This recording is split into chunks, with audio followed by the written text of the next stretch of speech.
If you want to be a wealthy person, you have to develop that wealthy mindset. The wealthy mindset is going to be looking for opportunities. It's going to be optimistic that those opportunities are going to work out well. I love that you said the average return means nothing. That is one of the biggest red flags for me when people just cite average rate of return. The Fed's almost not in the driver's seat anymore. Congress is in the driver's seat taking this thing off a cliff. I don't want to get to retirement and say, hey, hon, sorry, we can't have the retirement that we thought we were going to have because I was doom and gloom and expecting the worst case scenario the entire time. The behavioral aspect of not having a plan, being so focused on preservation instead of understanding the long-term vision of your retirement, they've cost themselves $1 million.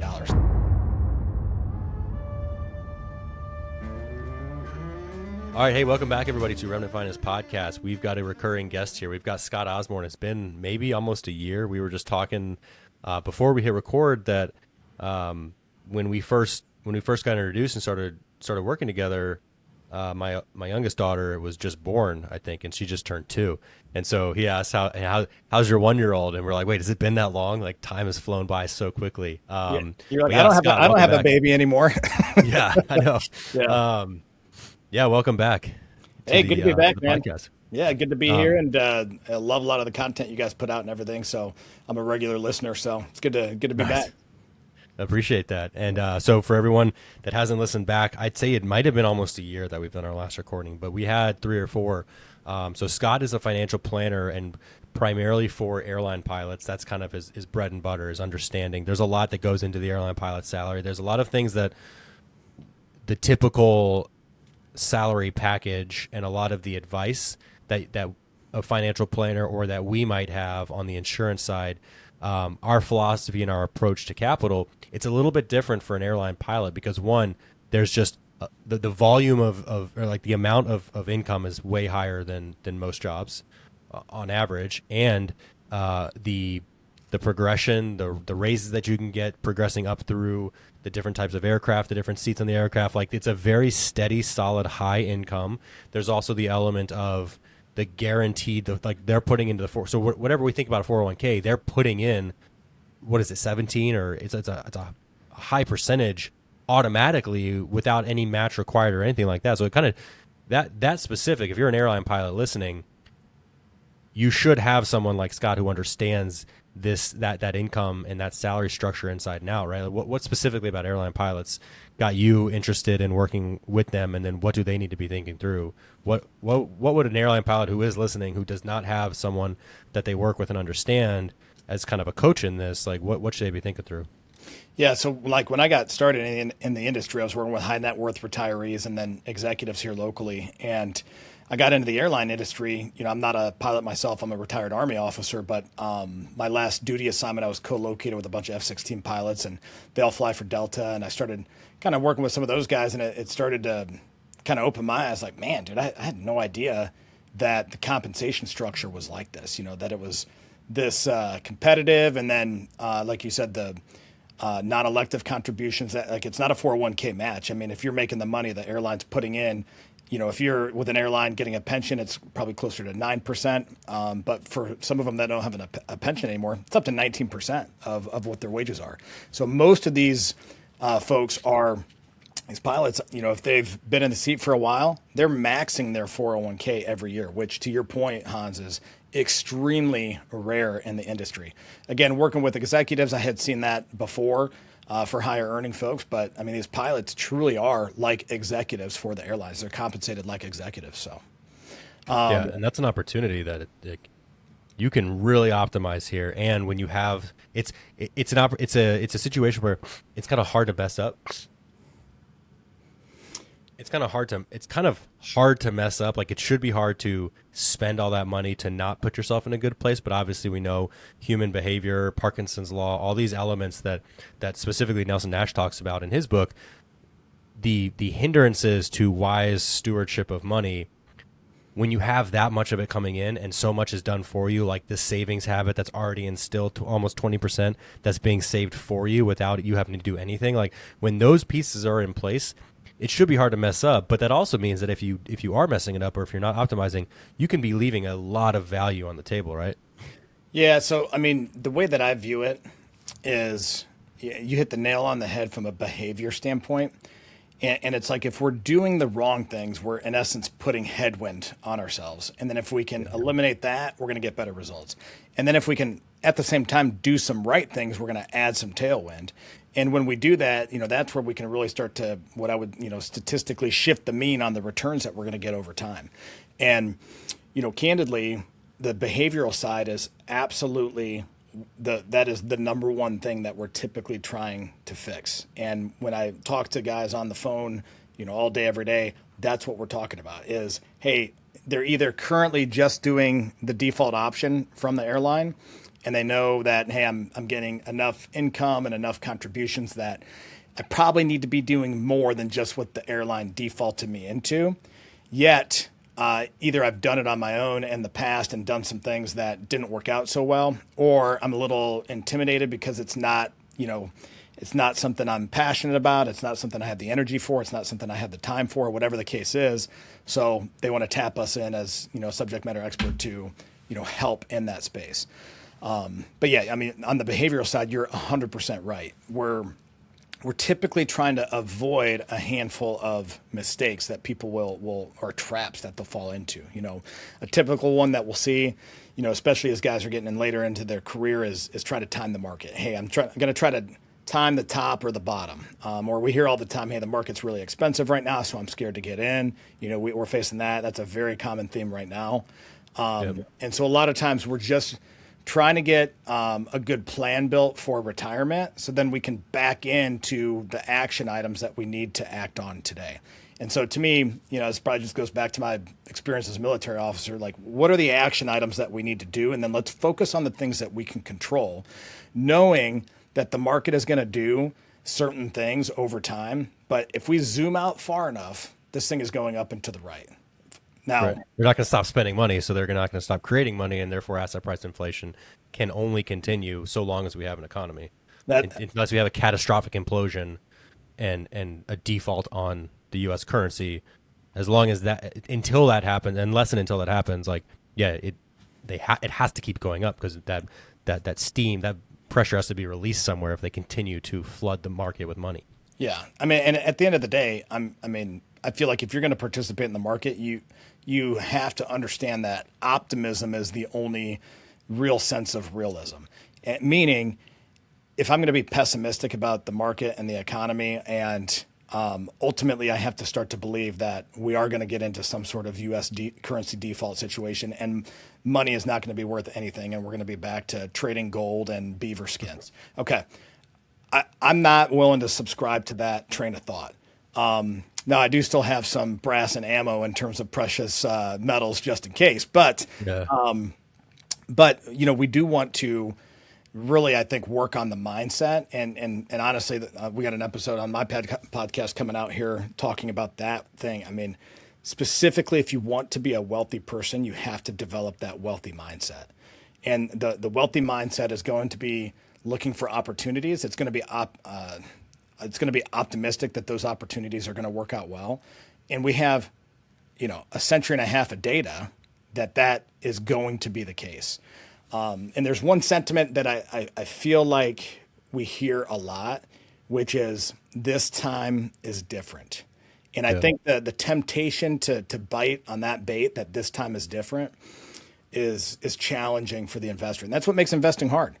Because it's not fun to see the account values go down. Believe me, if there's anybody that wants to see it just go straight up to the moon, it's me. But it's not realistic. Realistic is that it's going to have good days. It's going to have bad days. It's going to have good months and bad months and quarters and years. And our plan should account for that. And as long as our plan accounts for that, we should welcome some of those down markets. And when I say welcome them is, down markets is when, Warren Buffett used to say, equities return to their rightful owners, right? Because if I'm going to own equities for a long time, I know they're going to go down sometimes roughly once every decade by about 40 to 50%. And that's when the not rightful owner of the equity becomes a coward and goes to cash, and we get to buy those shares at a deep discount because we're investing for the long term.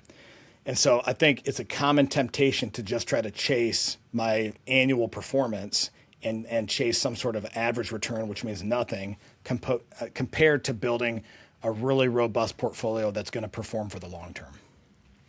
I love that you said the average return means nothing. That is one of the biggest red flags for me when people just cite average rate of return, and we've just demolished that premise. It should have no place in the conversation.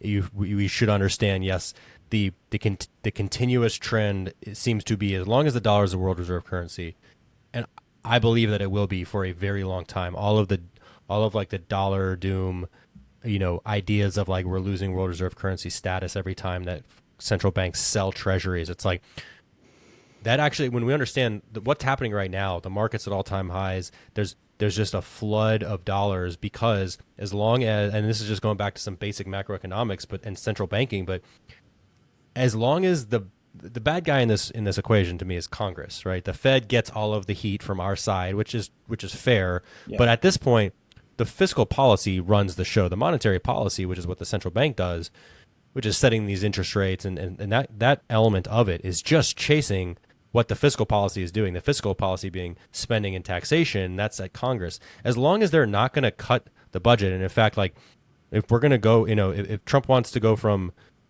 slashing the defense budget in half on the campaign trail to now increasing it by half, right? If we're going to add another $500 billion of defense budget, that money doesn't exist in the tax base. That's additional deficit spending. Just like every pension for the military, Medicare, Social Security, all these things are things that we're locking into expenses, and the Fed effectively has no choice but to come in after the Treasury does its auction. The Fed just comes in and has to buy the rest to prevent this default. So the Fed's almost not in the driver's seat anymore. Congress is in the driver's seat, taking this thing off a cliff. But at the end of the day, the deepest pool of capital in the world is the euro dollar. Those are dollars outside the U.S. And so what happens is, in a situation like this, when things get tight, the dollar actually climbs. The dollar is strong right now. And so we look at some assets like Bitcoin is down, gold is down from these highs that it had achieved.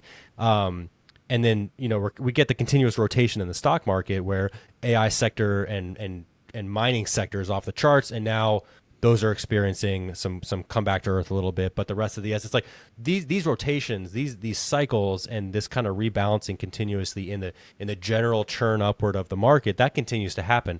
But what really bolsters the fact that I think this is going to continue is the fact that the rest of the world still needs dollars, and that the dollar milkshake theory, which is that you put all of the currencies in the world into a milkshake and they kind of settle. Well, when the U.S. needs capital, or when things are getting tough here, the demand for dollars around the world, it basically it's like sucked up from the bottom of the milkshake, and it continues to draw these dollars out of the system, and that actually strengthens the dollars. The fact that every central bank around the world, every corporation around the world has debt that they need dollars to fulfill.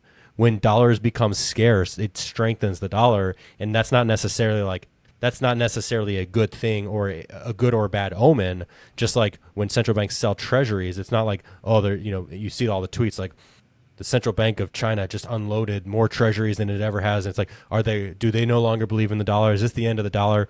Well, no, they're selling treasuries because treasuries are claims on dollars. They need the actual dollars because actual dollars facilitate the entire global economy. And so when they sell treasuries, they're selling claims on future dollars because they need dollars now. It's just, I agree that long term, like we're still going to be using dollars. We're still going to maintain the world reserve currency. There's no other currency that is anywhere near. I mean, we're talking orders of magnitude behind the dollar in global reserves, global requirement, global liquidity. So yeah, I think it's smart. Like average rate of return doesn't matter, but understanding that through all this churn and ups and downs, the general trend of the market has to continue to go up so long as the dollar system remains in place. And therefore, it's your duty to wisely steward and optimize your acquisition and preservation of these dollars for yourself and your family. That's my macroeconomic tangent there. No, I love it. And candidly, so earlier this month, I was in Singapore for an international finance course. And I can tell you, we met with Johnson & Johnson, we met with JP Morgan, and we met with KPMG. KPMG, one of the largest advisory firms in the world. Obviously, JP Morgan, largest bank in the world. J&J, one of the largest, medical components manufacturers in the world. And I'm telling you, these, like doing business outside of the US is very, very complex compared to doing business with the US. Like companies around the world want access to US markets. They want access to our consumers. They want access to our cash, to your point. And, one of the biggest challenges with international business is currency risk and international tax law. And when you look at some of the instability of government and those kind of things across the world, we have an offer a lot to a lot of these companies. When you look at the stability of our government, which, here in the U.S., we could argue that, but outside of the U.S., I mean, we are viewed as, the shining star, right? Yeah. And then, you look at the stability of our currency and the backing of it, the consistency of our tax laws and how they're enforced. And we're not perfect, but the general, lack of, the general lack of fraud inside of our economy compared to other nations is incredible. And it makes our economy extremely attractive. So yeah, we have challenges, obviously, and that manifests in the market. But at the end of the day, like the global economy wants access to the U.S. markets.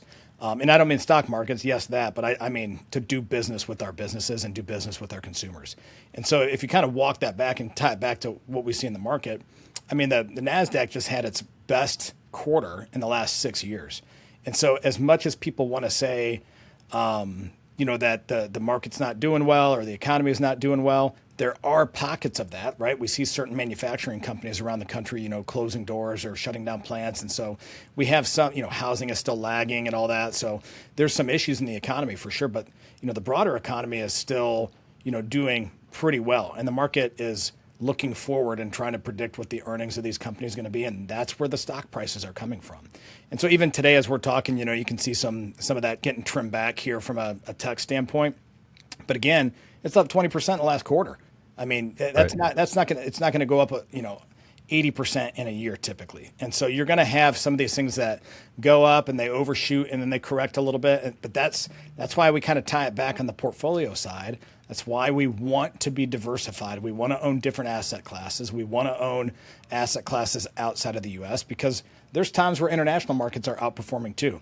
We had a period of time for about 8 years where they were really lagging behind. But I mean, even for us and our clients, we're holding on to that for a long time, knowing that, again, we're not chasing an average return year over year. We're trying to build a portfolio that's going to give us a good total return over our lifetime. And we've seen that over the last couple of years where the U.S. markets since the pandemic have been extremely volatile, especially markets like the NASDAQ that are very tech focused. So we want to capture the high side of that volatility and then be able to skim some of those profits into asset classes that are maybe underperforming. So when things like a tariff conversation happened last year or when the war in Iran happened at the beginning of this year, we're not taking those big hits on the U.S. markets and we're able to catch the tailwind that shifts over to international. And I think when folks get too anchored or too biased, back to the behavioral conversation, they're falling in love with the track record instead of trying to have a plan for how things are going to rebalance in the future. Yeah, I like that. And I like that diversification across asset classes, not diversification. That diversification doesn't mean your stocks are across different sectors of the stock market. Like that is not, in my mind, diversification. I think having exposure to different different asset classes, like you said, is what true diversification is and what makes you resilient here. I wrote a couple years ago. I wrote kind of a ebook or kind of 20-ish page paper.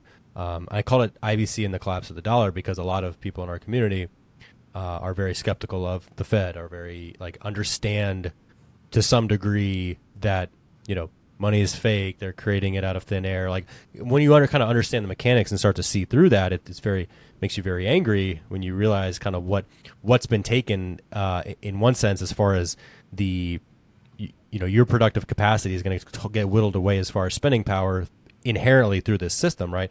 And so there's a lot of like almost wishing for the Fed to collapse and for to return to sound money, which I think is going to be a lot more painful than people kind of have this vision of how it might go. But what I wrote was basically, even if you are fully in the camp of the dollar is going to collapse and we're going to be living off the land, which I think these kind of things are I don't think are going to happen. But if that's fully what you believe, well, so far to date, everyone who's thought that and died with that belief, who's gone all in on a safe full of gold and, guns and ammo and beans, like, everyone who has died with that belief so far has been wrong. And what you leave your family, think about what you're leaving your family. Like right now, if you leave your family a safe full of gold coins, like, all they can do is then go convert that $2, right, at the spot price of gold, and then take a haircut on that. It's like, even if you believe that, what you should be doing is striving to optimize your dollar performance, which we believe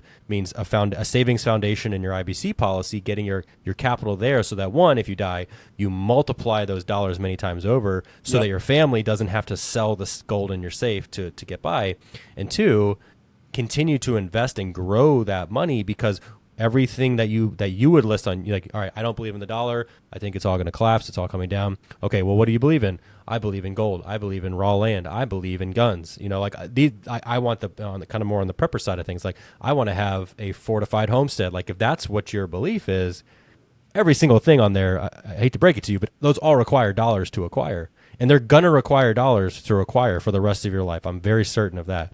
So I at least take these dual paths where optimize your dollar acquisition.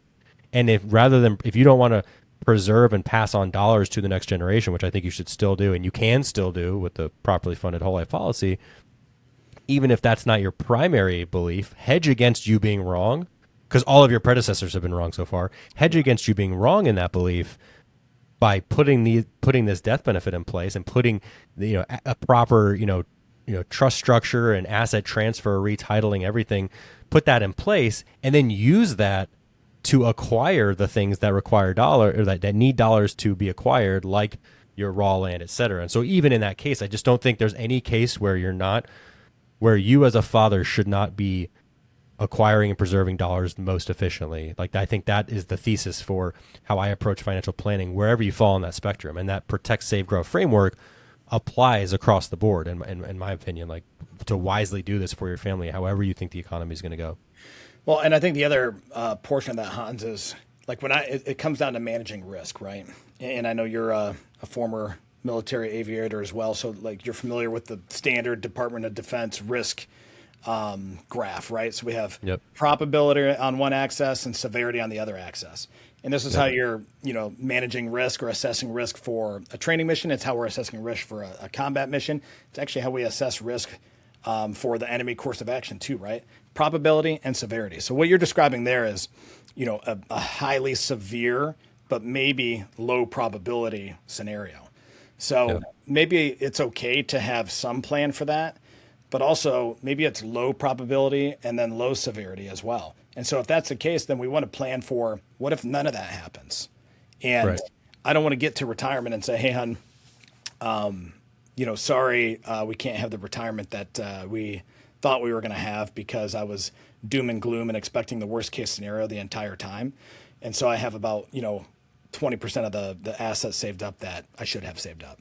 And so, there's a balance there, right? I mean, you could wind that to the other direction and say, hey, I'm going to put 100% of my investments in SpaceX. Okay. And that's probably not the right answer either. So there's somewhere in between where we can at least look at what are a couple of the scenarios that could happen, least likely, most likely, least dangerous, most dangerous, and then build a plan for that.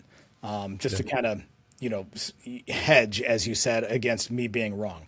Because at the end of the day, I mean, any projections you're making in financial planning and investment, they're all going to be wrong anyways. They're all wrong. But we should and we can assess, probabilities of certainty to some of these outcomes, and then we should drive towards that from a scenario planning standpoint.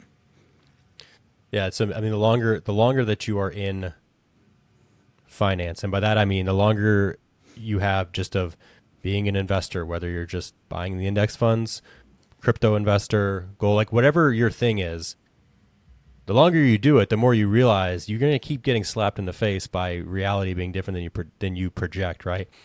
XYZ is going to happen, therefore oil is going to do this, and that's going to make this shut down, and now this price is going to spike. And then you're like, okay, step one happened, step two happened. Wait, that's supposed to spike by everything I was expecting, and that went down. Like these models, these predictions, you're not going to be able to predict and plan for that specifically, but overall, as a whole, you can plan for it. Now, one reason why, okay, if you're looking for a financial planner, we recommend working with Scott. And the reason why, changing gears a little bit here, what I have found in going through the exams and the study for becoming like a licensed financial planner, being able to actually give financial advice. I'm going through that coursework right now, and I'll tell everyone, if no one who listens to us is surprised that our view of how financial planners approach life insurance, we think is horrific. I think as a whole, it is a huge disservice. I think there is going to be Dave Ramsey at the front of the line and a lot of people in the financial planning space who are going to have to answer to God for their mistreatment of widows and orphans, because the absolute failure of life insurance planning is abundant as a whole, and in my observation. Now, it's becoming less surprising to me as I go through these exams and go through these courses. It's like, okay, well, I get why you have no one, like the word policy loan, the power of a whole life contract, that has appeared nowhere so far in months, coming up on a year of like intense study and preparation. Yeah. What a policy loan is, what cash value is. Cash value appears as words, and it is just what you could get if you surrender the policy. There is no depth. There's no understanding. The depth of life insurance planning that I've come across so far is, if you want cheap, temporary coverage, you get term, and if you want to pay more but have it for your whole life, you get whole life, and if you want to add an investment element, you get an IUL. Like it's so shallow, and so that the idea, like what I've seen, is that we can't give financial advice, right? Because there's a guard castle, there's a guarded castle that's been built up around the industry, and it says we cannot give financial advice if you don't have these, if you haven't taken these exams, like these different requirements, right? Conversely, though, bad life insurance advice can be dished out freely at will, right? The life insurance industry does not have anything that prevents people from giving bad life insurance advice, and bad life insurance advice is rampant. So what I appreciate about you, Scott, and what you bring to your clients is, hey, I actually understand the power of this. It's like, I don't want to be dogmatic about life insurance in the same way that I don't want to be dogmatic against financial planning. Like I think it works together so symbiotically, and it allows for both elements to be optimized. But if you want someone who, as a financial planner, that actually understands the power of what you have, if you're a client of ours, working with Scott is just going to build on that foundation and make it stronger.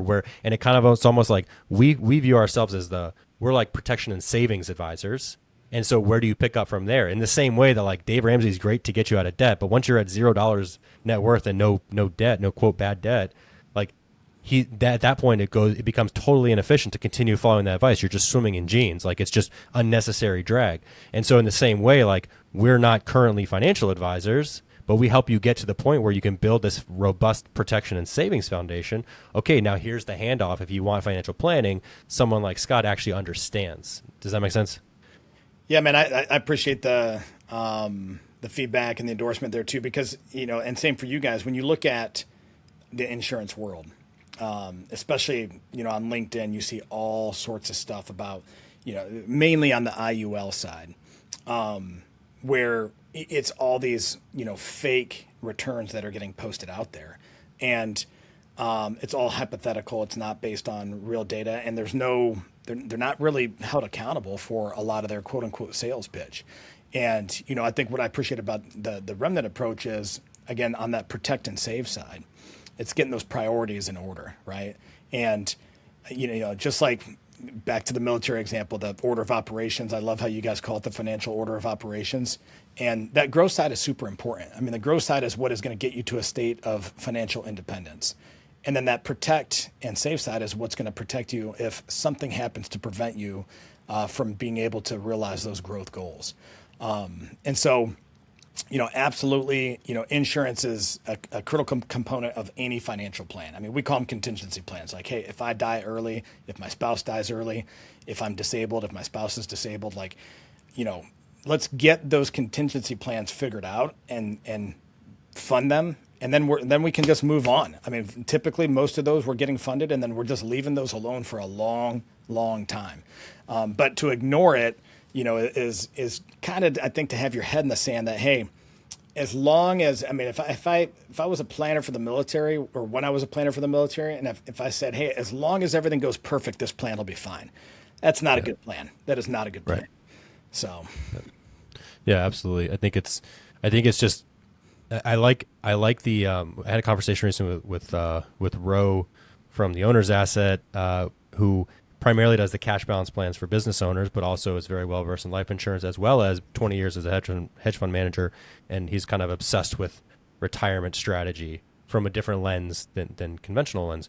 And one of the things we talked about, and something that keeps coming up with me in my mind, is if we think about the power of compounding, right? And we look at the compounding growth curve. Well, every year at the end of the tail end of the curve is the most valuable year inherently by just the concept of compounding, right? yeah. So if you take the idea of like the stadium full of water, that analogy or that story, I guess, where you have a dropper and you drop a single drop of water into a stadium, right? There's nothing there. You do it again, but you keep doubling the amount that you drop, right? Well, when is the stadium half full? The day before the last day. One day prior, if you're doubling the dosage that you're putting in, the stadium's half full one day and it's full the next day. Like literally the day before is that final huge stretch. Or if you look at all over LinkedIn, like you said, Warren Buffett's wealth curve, right? He made, by the time he was 65, it was like a tiny fraction of what he's worth now because of this power of compounding. So to me, it doesn't resonate the idea of, the balanced fund, or we're going to take those years where you've put in the time for the compounding to really work. It's magic. And then we're going to handicap that by going really conservative because we don't want to take any losses here. We can't afford to take losses in the conventional kind of paradigm. But to me, if I have several years worth of annual expenses in the form of cash value, and this is the Ernst & Young study, this is Tom Wall's work, this is Wade Fowle's work, like all of this a very rigorous analytical retirement planning study that shows if you can weather a few years of the worst years of the market and not have to take that sequence of return risk, well, in my mind, I don't want to ever dial down that growth rate on my equities and on my growth component if I can help it.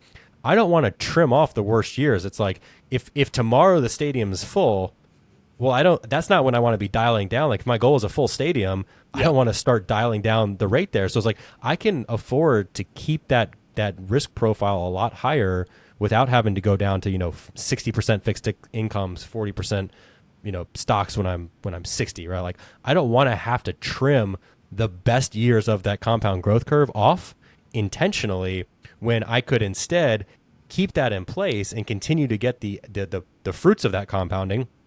Because I know that when we have those year over year down years, I can tap into my policies instead and leverage them that way to cover that. That concept to me is like, so it's something we kind of talked about with Ro, but it's also something that's just stuck out to me so strongly of like what we show the power of compounding growth on this long projection. But then at a certain point we're hockey sticking upwards and it's like, all right, let's flatten this thing out and let's just coast from here on out. It's like, yeah, but you just interrupted the most powerful years. And so how is there a way that we could not interrupt and keep the hockey stick going upwards? Does that resonate? Yeah, how do you approach that conversation? It's interesting when I look at a lot of the retirees we work with, we're trying to maximize fixed income so we can keep the equity allocation high.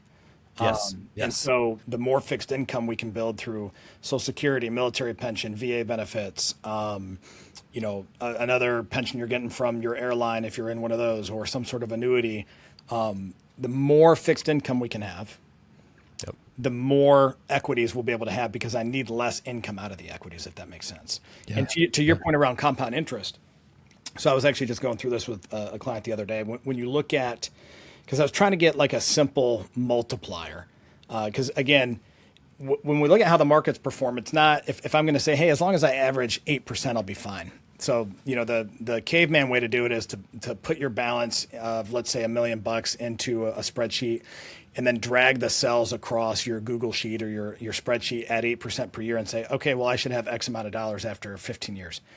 Even if you do average 8%, that is absolutely not going to be what happens because of volatility, right? We're not getting that guaranteed 8% per year.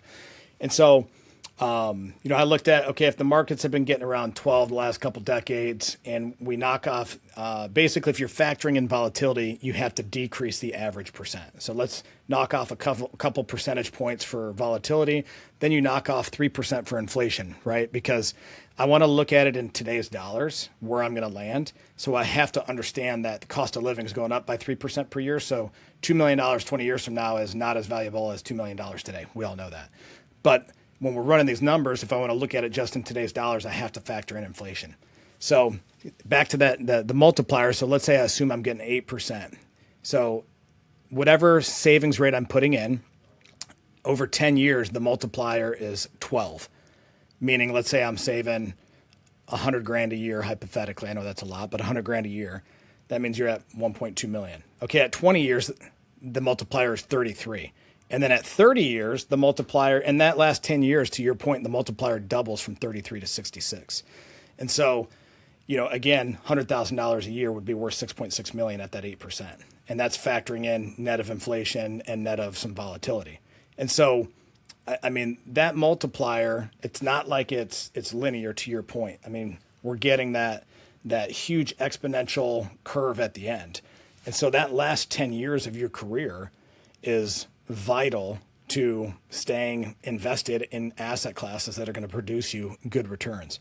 At the same token, with time on your side, you can save a lot less later in your career if you save well early as well. Mm-hmm. And so this is a lot of times where I think, people will say, hey, I'll start working on saving for retirement after fill in the blank, after we get the car paid off, after we're done having kids, or after the kids are out of diapers or whatever. Well, dude, that day never comes. I mean, I got a 19-year-old and you got a 5 and a 2-year-old. And like, when I look back, I'm like, dude, life is not getting cheaper between cost of living going up and, a car is much more expensive than diapers. I can tell you that. But I mean, even years ago, we found ourselves saying, oh man, I can't wait till we're out of diapers. Well, travel soccer replaced the diaper line item on the budget. You know what I mean? So there's always something. So the time to get in the game in that growth portion is now. And I tell people all the time, dude, start by a few $100 a month into your Roth IRA. Start somewhere. Because again, if I'm at $500 a month into my Roth instead of zero, that is mathematically infinitely more. And to go from 500 to 800, that's a lot easier than to go from 0 to 100. When I'm saving 0, it's a big leap to save some.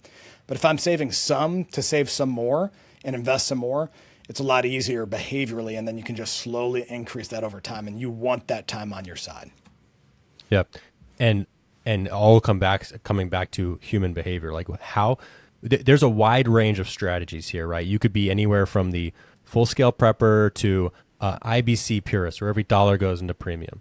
And that's not me. I'm like 30% towards savings, 70% towards growth. To me is a pretty good, whether it's in my current situation as well as in retirement. Like Ro talked about, if the sweet spot being 30% coming from of your overall assets coming, like fixed income, guarantees, contractual certainty here, and then continuing to keep 70% and just letting that rip. Like I really resonate with that idea. But wherever you fall on that spectrum, all the way to I'm going to go every dollar into the Roth first, and then after that, every dollar into a taxable account, I'm 100% growth.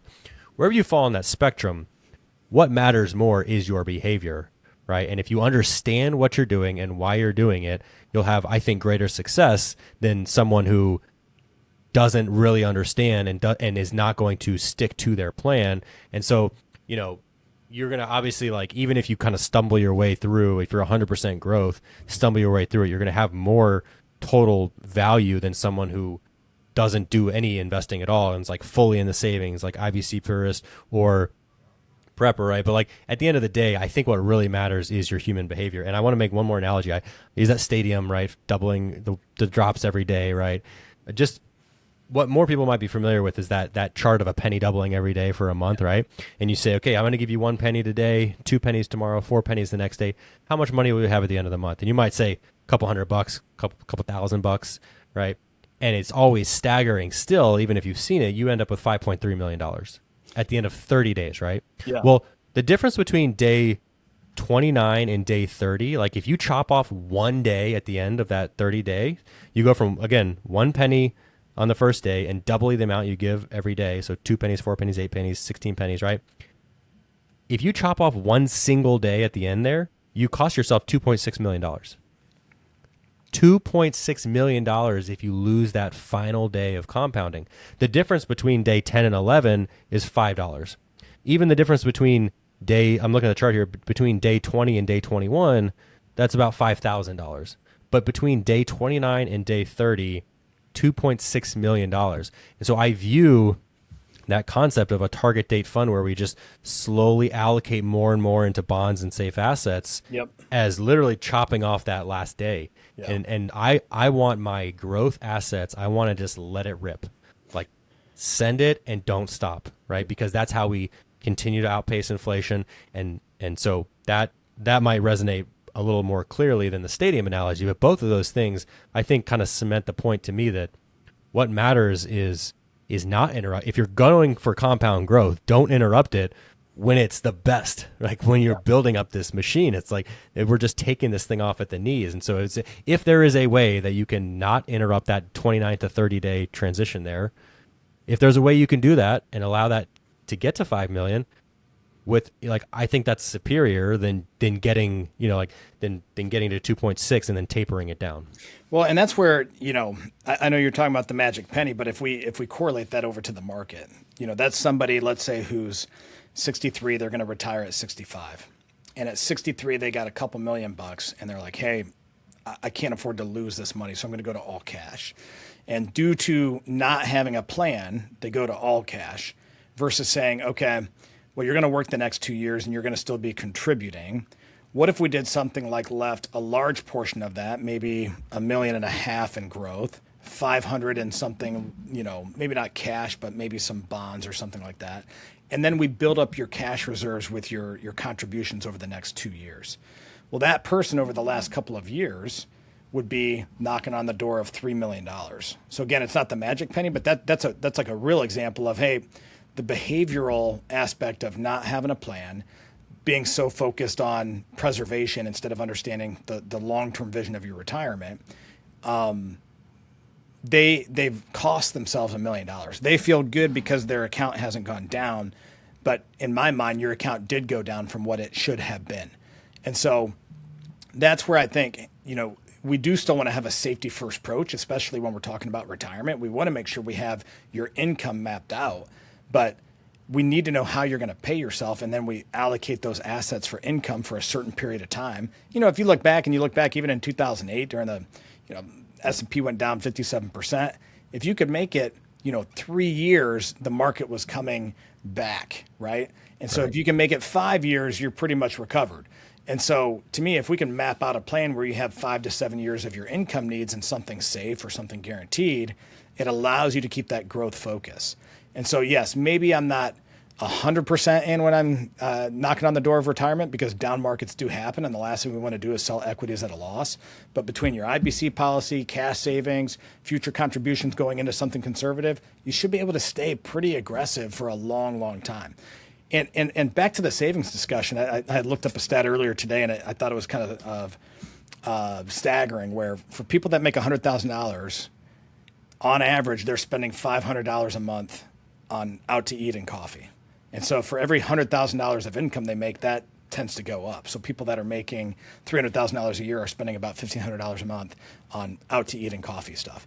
And so when you think about it, dude, like that's a lot of money, man. We're all fat and overweight anyways. Like behaviorally, we should be able to prioritize, protect, save, grow, and then we build our lifestyle from there. So, there's a lot of elements that go into it, but people have a tendency to really overcomplicate it, where I tend to just try to, hey, let's boil it down to the few critical action items that we need to do, then build the allocation for growth and retirement, and then let it ride.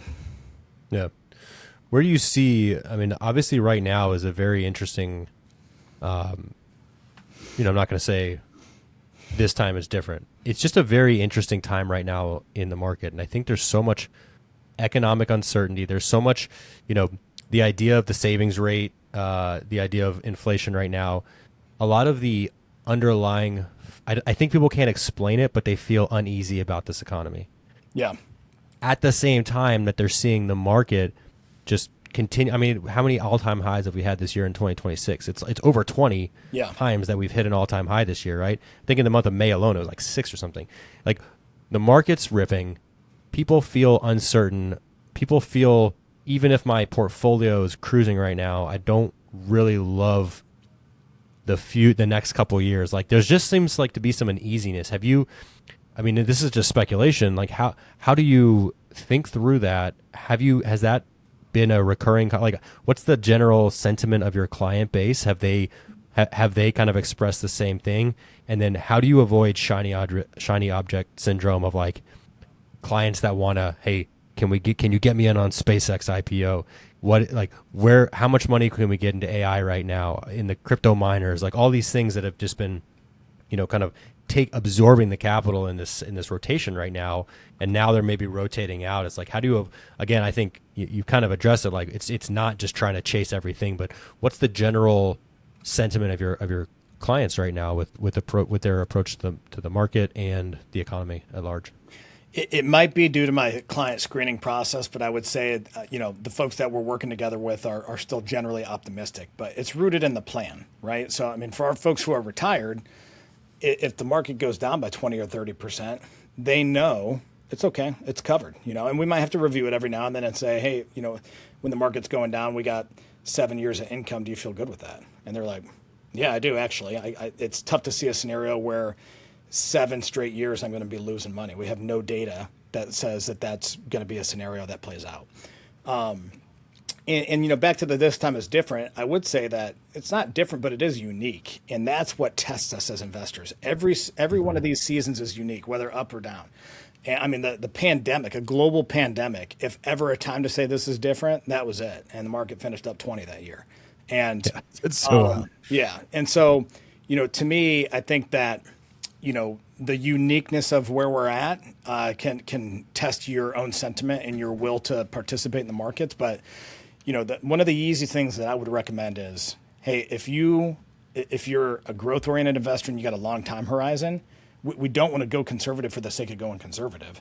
And again, you might go conservative, and then 5 years from now, when the market crashes, quote unquote crashes, goes down 20, 30%, you're going to be the guy that's like, I told you this was coming. I knew it. I finally was able to get this money back in the market. Yeah. But they won't tell you, well, I did miss out on growing my portfolio by 50% to buy this 20% dip, right? And so, to me, I think the one aspect I would say is I always like some dry powder. So if I don't keep a ton of extra cash because I'm so optimistic long term that I'm just plowing it in every month. That's not Scott the advisor, that's Scott the investor. But I will say for folks that they are starting to get concerned, hey, just whatever you're plowing in every month, maybe just send it to cash for a little bit. Just build up the cash reserves. And then that way, if there is a dip, you're able to buy it. And if there's not, you're not sacrificing those returns with the current nest egg that you've already built up. So that's kind of like a middle ground that you can start to say, hey, I'm going to be a little bit more conservative with my new cash or my new investments. But I don't have a lot of reasons to, become more conservative other than, I was watching Jim Cramer, or I got some spine tingle or something like that. Again, just a lot of data that supports that that's a good philosophy. So, yeah. One thing that's really, I think that people need to don't get hung up on the past, and don't fall into what's worked in the past will work in the future. Like, be open to things changing drastically. And one thing that I keep thinking about lately is the idea that if you bought a home during the .com bubble, so say 2000, yep. Right? Let's think through what your home purchase looked like in a normal city. Maybe $125,000, maybe, right? Maybe at 8% interest, something like that. Your car at the time, I remember growing up, like a nice like a luxury car, $100,000, and like a racing Ferrari, $200,000. Like making $100,000 was a lot of money. That was a good measure of success, right? Yeah. Now, that sounds so far removed right now from current, from our current expectation. We're like, if you're getting a top of the line SUV, if you're getting like a Cadillac, like an Escalade right now, you're paying probably 180 grand for a new Escalade if you want. Like that's great. very doable. You could spend 180 grand on a Suburban. I mean, not a Suburban like itself, but on a large SUV, right? You could spend 180 grand on that. You Yeah. could spend, I mean, in San Diego, San Diego's not a fair market, but like, let's just say in Cincinnati, you could spend $1 million on a house very easily. I don't know anything about Cincinnati. I've never been there, but I can say with certainty the market there has boomed since the dot-com bubble, right? It's the gap between then and now is so extreme and it's unfathomable. Like we would just laugh at the fact that you could buy a good car for $10,000 and a good home for $125,000, right? Oh, yeah. Whatever the numbers are in your city, but like it's so far removed from right now. But then I come back to this idea: if you bought that home in 2000, you're still paying that mortgage today. Like we're talking about a time frame that is less than a mortgage, Yeah. an unfathomable, unrecognizable difference. And so for me, let's say I retire. Let's say I'm 30 years from retirement. I'm gonna give myself 3 years here. I'm 38 now, but let's just say I'm 35. I've got 3 more decades. I have a full mortgage till retirement. If we take the the difference between now, 2026, and 2000, which is still in that same mortgage, but unrecognizable difference in cost of living. Yeah. What will what will one mortgage from now look like? If I buy a home in 2026, in 2050, for instance, we're still paying that mortgage. That's about the same time difference from 2000 to now, roughly. We cannot imagine. I think we would look at right now and think that's an unfathomable. Like, can you imagine this home in Cincinnati? You're only paying $1 million. Can you imagine for 180 grand you can get it? Like just 180, you could get a luxury SUV. Like just Yeah. don't get so hung up on what we're used to now, and don't make your financial plan anywhere in the realm, because like if a retiree was having this conversation and I go back to my parents sitting at our table. We lived in Belgium at the time in 2000. And I go back, I imagine my parents sitting with a financial planner in Belgium saying, okay, you guys are doing great. You're making 80,000 a year. And so we're going to add, 2% inflation to that. And we're going to take 70% of your income. And that's what you're going to live off in retirement. My parents are now retired. They're now in like mid late 60s. Those numbers in 2000 would not get you anywhere near what they need right now, right? Yeah. Of course, that's in a vacuum. There's obviously like they get raises and things kind of rise together generally. But my point is, be very willing to adjust as new information comes in, and don't get so hung up on the past that you on what you're used to in the last couple of years that you make plans for 30 years out like anything is going to be the same. Well, and not only that, but I think when you look at, some of the costs you talked about with cars and homes and all that, you want a portfolio that's got that in mind. That's a fact. That is a fact. And a 30-year time frame, it goes by quick too, right? And if we miss out on 10 years of that because we're waiting to get into the game, you're missing out on building a really, really good capital base that's going to compound for that last 20 years. And it gets very, very hard to catch up, because you got to increase your savings rate by so much as you get older. So, and I talk to retirees all the time, like, hey, when you, like 30 years ago in, the late 90s, did you ever think you would be sitting here talking about developing a plan to live off of $15,000 a month, And they're like, no way. Like back then I was making like $3,000 a month, and I thought if I make 5, I'll be fine for life, Yeah. And so so many of these people too will say like, I never thought I'd have a portfolio this size either, And so they've done well, but that thought exercise, when you start running those numbers out, Hans, and you start thinking about the $100,000 doctor or lawyer in 2000, that was like the number, man. Like if you were making 100 grand, you had a nice car. That was like, at least I grew up in, rural Toledo, like outside of Toledo in a farm community. There was like one guy in the community who was the doctor that had a swimming pool, and his kid drove the nice new, 99 Eclipse to school, and you're like, oh, they're so loaded. They handed out king size candy bars at Halloween. They had all the Yeah. money, dude.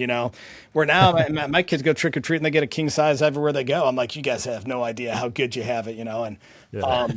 but I mean, it's kind of a proxy for just how like our economy has grown, how the United States, the standard of living has just increased tremendously. And if you're not participating in the markets for the long term, you are not setting yourself up to participate in that in retirement. That's a fact. Yep. And we talked about earlier the like how much overseas around the world people want dollars, and I view the U.S. economy as kind of a microcosm of the world in that when we're anchored and just isolated looking at the U.S., we say the Federal Reserve is deflating, like it's debasing the dollar, and the richest suburbs in the country or the richest counties in the country are suburbs of DC. So the Cantillon effect is in full force here. And by the time we see it, the assets have already inflated, right? So you got to be like, there's the elite that's just sucking up money into this K-shaped economy. And we're trying to stay on the top, the top part there. But like you feel like you're struggling as you watch the dollar debase and you watch everything get more and more expensive. And, what we view in that, like that, if we step back, we are that elite that's sucking up the dollars for the rest of the world, and we're first in line for those dollars. And so we got to put it in perspective and realize, yes, our system is flawed. Inherently, central banking is going to be inflationary. Inherently, with our system, there's no way that it can stop debasing the currency. If it does, it leads to a debt collapse, right? So that's going to keep happening, and we don't have to like that, but we have to, for our families, we have to steward what we have wisely and understand the rules of the game as they're written, not what we wish they would be. We're not going back to a gold standard. We're not going back to this just barter society. It's not going to happen. And so we need to make sure that we leave our children with the ability to pursue what they want to. It's all about the next generation there. And speaking of the next generation, you said you have a 19-year-old, but I think you sold yourself short there by quite a lot. You've got Is 7 girls? Is that? Yeah, good memory. 7 girls. Yeah. So. I have 2, and they're just, any gray in my beard is for my 2-year-old right now. Yeah. But 7 girls, that is something. Yeah, it's a lot of kids, man. So and as you know, 3 of them we adopted from Hungary in 2023. And so it was funny when we got back from Hungary, like so many of my clients were like, oh, my advisor's never going to retire. I'm like, yeah, I think my retirement plan has me working until 80 with all these kids, man. So I did tell the girls I expect the same out of them. So, we'll have to get a nice house later in life to, account for these 49 grandkids that are going to be hanging out. So. But I like it. Yeah. No, if I had to guess, they're probably going to all end up with 1 or 2 kids. They're like, we like having a lot of sisters, but this is a lot of kids, So, but that is, I cannot imagine. So that's a lot, but that's well, awesome for you. You're going to be surrounded by. Oh yeah, man. You're going to be surrounded by family forever. Yeah. That's awesome. Like that, and that is the blessing. That's why are we earning money? Like, why do we want to have these good experiences? It's because they're more enjoyable with people we love, and you're going to have no shortage of that. So good on you, even though it's, you've been through the trenches with that, I'm sure. But well, the key is when you have that many, dude, like your standards for parenting are probably still really high. You just lower expectations, and I was telling my wife that, hey, honey, if you just lower your expectations, you're going to be a lot more happily married. So, but that's good. So no, it's a lot of fun though. But yeah, it's. Our kids, I'm sure, many of your listeners are married with kids too. And it is absolutely a common purpose that drives all of us to, work hard, earn well, be good stewards of what we are earning and then ultimately, grow our assets to bless them now and in the future when we're gone. So that's what it's all about, man. Yeah, I love it. Well, hey, we're coming up on an hour here, and I am incapable of doing any podcast in less than an hour. But I wanted to give. So you have a podcast, and you have obviously your website, your company. So just give us a little background if anybody wants to find to meet up with you to start talking about financial planning. If you're looking for a financial planner, especially if you're an airline pilot, how can they reach you? How can they listen to what you've got to say? And just give us anything like that you want to push. Yeah, the website is pilotmoneyguy.com, pilotmoneyguy.com. And pilotmoneyguy.com, okay. Yeah, and so there you can order our toolkit or my book if you want to order that. And there's some good information there on just a lot of the fundamentals of what we talked about today: planning, investing, tax planning. And then if somebody ever wants to set up a call, it's just call Osborn, OSBORN.com, callosborn.com. They can get a link to my calendar, and I'll shoot you that so you can put it in the show notes too, and just hop on my schedule and we'll see what you got going on and see what makes sense for you next. But that's where to find me. So, and then it's the Pilot Money Guy podcast. So, similar to you guys, we put stuff out every week, and definitely airline pilot focused. But there's a lot of info on there just with what's going on in the market, economy, tax planning, things of that nature. So awesome. Well, hey, great to have you back on, and I'll see you at the end of the month, right? Heck yeah, man. In San Diego. Yeah, I'll see you in Coronado. See you, brother. All right. Sounds good. All right. Take care. Bye-bye.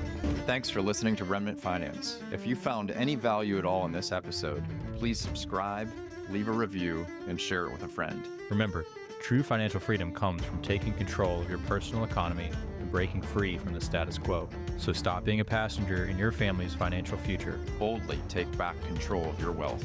Until next time, this is Brian and Hans signing off.